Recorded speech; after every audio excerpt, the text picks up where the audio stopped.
दोस्तों, कोर्ट्स भरी हुई हैं मेंटेनेंस केसेस से जो पत्नियों ने पतियों के खिलाफ फाइल किए हुए हैं। कई बार पति सोच सोच कर परेशान होता रहता है कि पत्नी अच्छी जगह एम्प्लॉयड है, अच्छा कमा रही है, मुझसे भी ज़्यादा पढ़ी लिखी है, फिर भी कोर्ट में मेंटेनेंस केस फाइल कर सकती है और उसे मेंटेनेंस कोर्ट द्वारा ग्रांट कर भी दिया जाता है।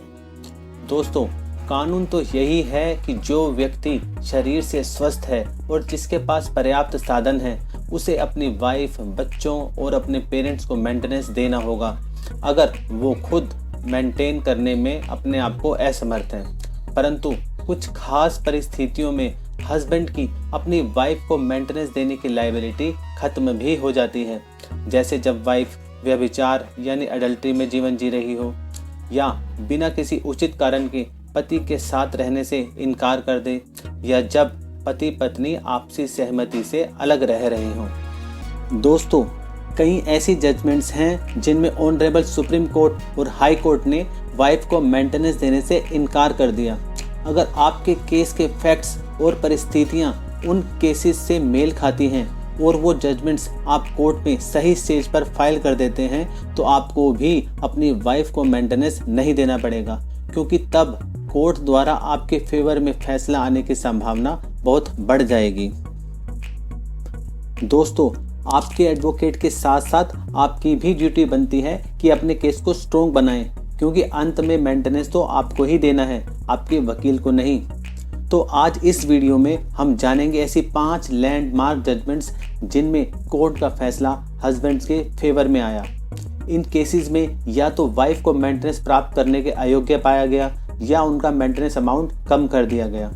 दोस्तों, जजमेंट्स के अथाह समंदर में से हम आपके लिए ये 5 मोती स्वरूप जजमेंट ढूंढ कर लाए हैं।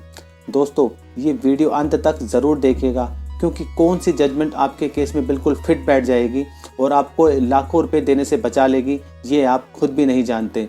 और अगर आपको लगे कि ये वीडियो किसी और पीड़ित व्यक्ति के काम भी आ सकती है तो उसे भी ज़रूर फॉरवर्ड कर दीजिएगा, क्योंकि किसी के काम आना सबसे बड़ी इंसानियत है। नमस्कार दोस्तों, YouTube channel law and peace पर आपका हार्दिक स्वागत है।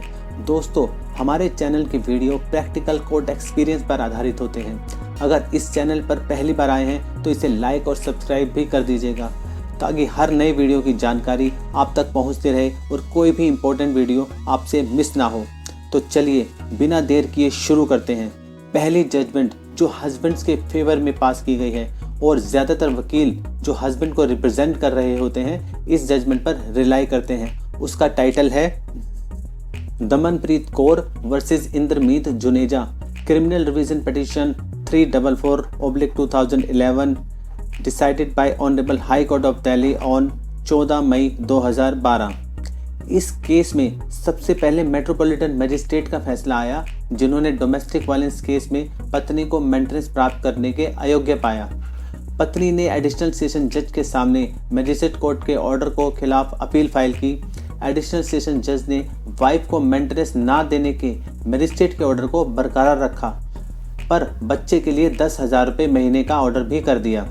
एडिशनल सेशन जज के ऑर्डर के खिलाफ वाइफ ने दिल्ली हाई कोर्ट का दरवाज़ा खटखटाया और रिवीजन फाइल की और कहा कि वो भी मेंटेनेंस की हकदार है, केवल बच्चा ही नहीं। ऑनरेबल हाई कोर्ट ने अपने फैसले में एडिशनल सेशन जज के ऑर्डर को बरकरार रखा, यानी वाइफ को मेंटेनेंस ना देने के फैसले को उन्होंने सही माना और बच्चे को मेंटेनेंस देने के फैसले का समर्थन किया। दोस्तों, इस केस के फैक्ट्स ये हैं कि वाइफ दमनप्रीत कौर एक शिक्षित महिला थी और शादी के बाद भी वो कमा रही थी।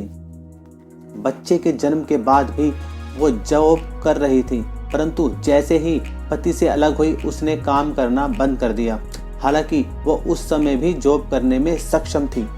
पति से अलग होने के पश्चात दमनप्रीत कौर ने कोर्ट में मेंटेनेंस केस फाइल कर दिया। दोस्तों, कोर्ट ने अपने फैसले में दमनप्रीत कौर की एजुकेशन को ध्यान में रखा। कोर्ट ने ये भी ऑब्जर्व किया कि शादी और बच्चे के बाद भी दमनप्रीत कौर जॉब कर रही थी। पति से अलग होने के पश्चात पत्नी ने जानबूझकर नौकरी छोड़कर मेंटेनेंस केस फाइल किया और इसी ग्राउंड पर उसे मेंटेनेंस ग्रांट करने से कोर्ट ने इनकार कर दिया। दोस्तों, ज्यादातर केसेस में यही होता है। हस्बैंड वाइफ के झगड़े बढ़ने पर वर्किंग वाइफ हस्बैंड को प्रताड़ित करने के लिए जानबूझकर जॉब या बिजनेस छोड़ देती है ताकि वो पति को फाइनेंशियली परेशान कर सके, उसे तोड़ सके। तो अगर आपके केस के तथ्य भी इस केस से मिलते जुलते हैं तो आप इस दिल्ली हाई कोर्ट की जजमेंट को अपने केस में अपने वकील साहब से कंसल्ट करके फाइल कर सकते हैं और रिलीफ पा सकते हैं। दोस्तों, अगला केस जो पतियों को फेवर करता है उसका टाइटल है ममता जायसवाल वर्सेस राजेश जायसवाल 2000/3 MPLJ 100। इस केस में पत्नी ने हिंदू मैरिज एक्ट के सेक्शन 24 की एप्लीकेशन मूव की। दोस्तों, आपकी जानकारी के लिए बता दें कि सेक्शन 24 की एप्लीकेशन वाइफ प्रैक्टिकली कोर्ट्स में तब फाइल करती है जब पति उनके खिलाफ तलाक का मुकदमा फाइल करते हैं। सेक्शन 24 के तहत खर्चा केवल उस केस के पेंडिंग रहने के पीरियड के लिए ही मिलता है। केस खत्म होने के पश्चात कोई खर्चा वाइफ को नहीं दिया जाता। इस केस में ट्रायल कोर्ट ने वाइफ के सेक्शन 24 की एप्लीकेशन अलाउ करके 800 रुपये महीने का खर्चा अवार्ड किया था, पर ममता ने हाई कोर्ट में रिवीजन फाइल की और कहा कि उसे अपने साथ साथ एक अटेंडेंट के घर से कोर्ट आने जाने के लिए भी खर्चा दिया जाए। ट्रायल कोर्ट ने वाइफ की सेक्शन 24 की एप्लीकेशन अलाउ करके 800 रुपये महीने का खर्चा अवार्ड किया था, पर ममता ने हाई कोर्ट में रिवीजन फाइल की और कहा कि उसे अपने साथ साथ एक अटेंडेंट के घर से कोर्ट आने जाने के लिए भी खर्चा दिया जाए। दोस्तों, इस केस में ममता के पास MSc, MC और MEd की डिग्री थी और वो 1994 तक एक कॉलेज में जॉब भी कर रही थी। हाई कोर्ट ने कहा कि एक स्पाउस जो अच्छा क्वालिफाइड है उसे लिटिगेशन शुरू होने के बाद नौकरी छोड़कर दूसरे स्पाउस पर फाइनेंशियल बोझ डालने की इजाज़त नहीं दी जा सकती।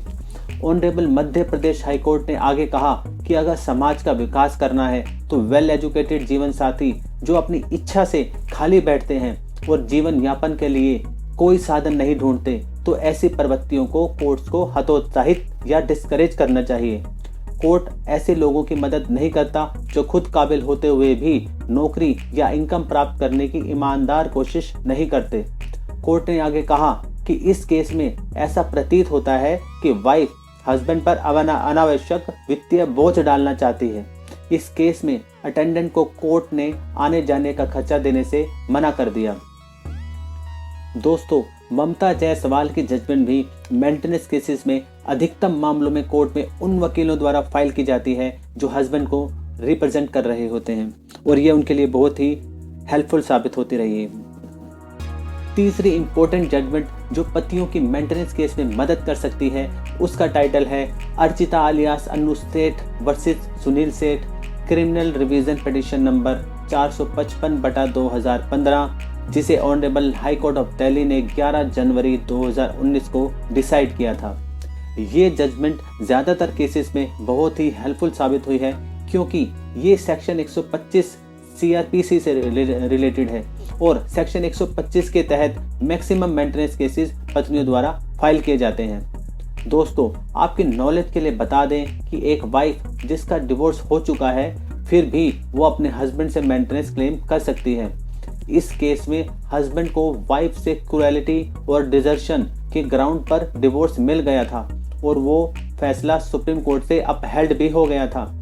हाई कोर्ट ने कहा कि वाइफ के खिलाफ डिजर्शन के ग्राउंड पर डिक्री पास होने से वो सेक्शन 125 सब क्लोज 4 के तहत मेंटेनेंस प्राप्त करने के डिसएंटाइटल हो जाती है क्योंकि वो बिना किसी कारण के पति से अलग रह रही थी। ये बात डिवोर्स केस में प्रूव हो गई है क्योंकि उसके खिलाफ डिजर्शन के ग्राउंड पर भी डिक्री पारित हुई है। कोर्ट ने आगे कहा कि अगर वाइफ अन्य शर्तों को पूरा करती है तो वो डिवोर्स डिक्री के बाद के पीरियड के लिए मेंटेनेंस पिटीशन फाइल कर सकती है, परंतु डिवोर्स केस डालने से लेकर डिक्री पारित होने तक के पीरियड के लिए उसे मेंटेनेंस नहीं दिया जाएगा, वो उसके अयोग्य हो गई है। दोस्तों, वो हस्बैंड जिन्होंने कोर्ट से डिजर्शन के ग्राउंड पर डिवोर्स डिक्री प्राप्त की है और उनकी वाइफ ने किसी अन्य कोर्ट में मेंटेनेंस केस फाइल किया हुआ है, वो ये जजमेंट फाइल करके जितने साल उनका डिवोर्स केस चला उस पीरियड के लिए मेंटेनेंस अमाउंट घटवा सकते हैं।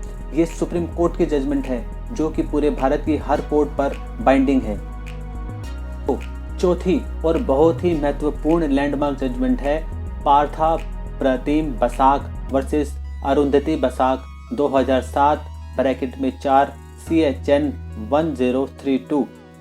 ये जजमेंट वाइफ के बिना कारण ससुराल छोड़कर पति से अलग रहने से रिलेटेड है, क्योंकि अगर वाइफ बिना कारण घर छोड़कर चली जाती है तो वो पति से मेंटेनेंस प्राप्त करने के अयोग्य मानी जाती है। ये बात सेक्शन 125 CRPC में लिखी है।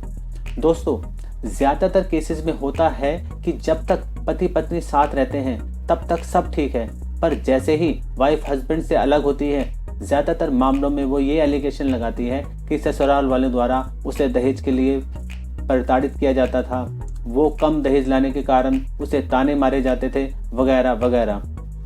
ये भी एलिगेशन लगाया जाता है कि उसे अपने मायके वालों से भी बात नहीं करनी दी जाती थी। इस केस में भी यही हुआ, परंतु गवाही के दौरान मामला पलट गया और कोर्ट का फैसला हस्बैंड के फेवर में आया। इस केस में पत्नी अपने 4 साल के ससुराल में रहने के दौरान अपने पति के साथ बच्चे के जन्म से पहले एक बार पूरी धाम की यात्रा पर गई।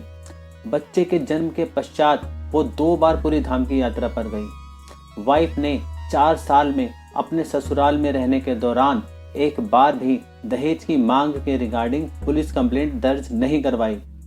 पत्नी ने अपने फादर को अपने ससुराल बुलाया और वो उसे अपने घर ले गए। कोर्ट इस निष्कर्ष पर पहुंची कि ये बात झूठी साबित हुई कि वाइफ को फोन पर अपने घर वालों से बात करने की परमिशन नहीं थी, क्योंकि वाइफ ने खुद कहा है गवाही के दौरान कि उसने अपने फादर को बुलाया और वो उसे अपने घर ले गए। उसे बार बार उसके हस्बैंड बाहर घुमाने के लिए लेके गए। परिस्थितियां नहीं दिखा रही कि उसे दहेज के लिए प्रताड़ित किया जाता था। पत्नी की गवाही के दौरान उसने कहा कि वो हस्बैंड के साथ नहीं रहना चाहती। इन सभी कारणों के मद्देनजर कोर्ट ने सेक्शन 125 सब क्लोज 4 CRPC के अंदर पत्नी को मेंटेनेंस प्राप्त करने के अयोग्य पाया और फैसला हस्बैंड के हक में दिया। दोस्तों, अब हम आ पहुंचे हैं इस वीडियो के अंतिम चरण में। अब हम बात करने जा रहे हैं 5वीं जजमेंट की। 5वीं जजमेंट जो सुप्रीम कोर्ट द्वारा डिलीवर की गई है। आपकी जानकारी के लिए दोबारा बता दें कि सुप्रीम कोर्ट की जजमेंट पूरे भारत की हर कोर्ट पर संविधान के अनुच्छेद 141 के तहत बाइंडिंग होती है, यानी सभी कोर्ट्स को उस जजमेंट को मानना होगा। इस इम्पोर्टेंट जजमेंट का टाइटल है Dev Narayan Haldar versus Anushree Haldar AIR 2003 SC 3174। दोस्तों, इस केस में मैजिस्ट्रेट कोर्ट ने वाइफ को मेंटेनेंस देने के अयोग्य करार दिया था, परंतु हाई कोर्ट ने मेंटेनेंस ग्रांट कर दिया। इसके बाद हस्बैंड हाई कोर्ट के ऑर्डर के खिलाफ सुप्रीम कोर्ट गया। सुप्रीम कोर्ट ने वापस मेंटेनेंस ना देने के मैजिस्ट्रेट के ऑर्डर को सही माना। दोस्तों, इस केस में पत्नी ने आरोप लगाया था कि शादी के 15 दिनों के बाद ही पति ने उसे दहेज के लिए प्रताड़ित करना शुरू कर दिया, परंतु गवाही में वो ये बात साबित नहीं कर पाई। गवाही के समय वाइफ की मदर ने कहा कि दहेज प्रताड़ना की बात उसकी बेटी ने शादी के 5-6 साल बाद बताई थी। सुप्रीम कोर्ट ने कहा कि ये बात अविश्वसनीय है कि कोई बेटी जिसे शादी के 15 दिनों के बाद दहेज के लिए तंग किया जाने लगा, वो ये बात 5-6 साल तक अपनी माँ को नहीं बताएगी। इस केस में पति ने पत्नी को और उसके घर वालों को अपने साथ टूरिस्ट स्पॉट पर ले जाने की फोटोग्राफ भी फाइल की थी और उसने इससे ये साबित कर दिया कि अगर वो पत्नी को दहेज के लिए टॉर्चर करता तो वो कदापि उसके साथ घूमने नहीं जाती। हस्बैंड ने शादी के बाद वाइफ को BA पास भी करवाई। वाइफ ने ये आरोप भी लगाया था कि उसका हस्बैंड उसे इसलिए छोड़ना चाहता है कि वो बदसूरत है, परंतु वो ये बात भी कोर्ट में साबित नहीं कर पाई। ये बात भी पति ने साबित कर दी कि उनके बेटे की पढ़ाई में अच्छे स्कोर का क्रेडिट वो पत्नी को देकर उसकी प्रशंसा करता था। दोस्तों, हमेशा ये बात याद रखिएगा कि भले ही पत्नी मेंटेनेंस केस के डिसएंटाइटल हो जाए, नाबालिग बच्चा हमेशा मेंटेनेंस के हकदार रहता है और इस केस में भी था। हस्बैंड को बच्चे के लिए तो मेंटेनेंस देना ही पड़ा। दोस्तों, इस केस के फैक्ट्स भी ज़्यादातर केसेस में सेम ही होते हैं। अधिकतर केसेस में यही आरोप लगाया जाता है कि शादी के कुछ दिनों के बाद ही वाइफ को कम दहेज लाने के कारण हरास किया जाने लगा, उसके साथ क्रूएलिटी की गई परंतु कोई वाइफ ये बात अपने मायके वालों को 5-6 साल तक ना बताए, ये कोर्ट ने विश्वास लायक नहीं माना, क्योंकि वाइफ की मदर ने गवाही में यही बोला था कि दहेज की बात उसकी बेटी ने शादी के 5-6 साल के बाद बताई थी और इसी कारण के वजह से ये फैसला पति के हक में आया।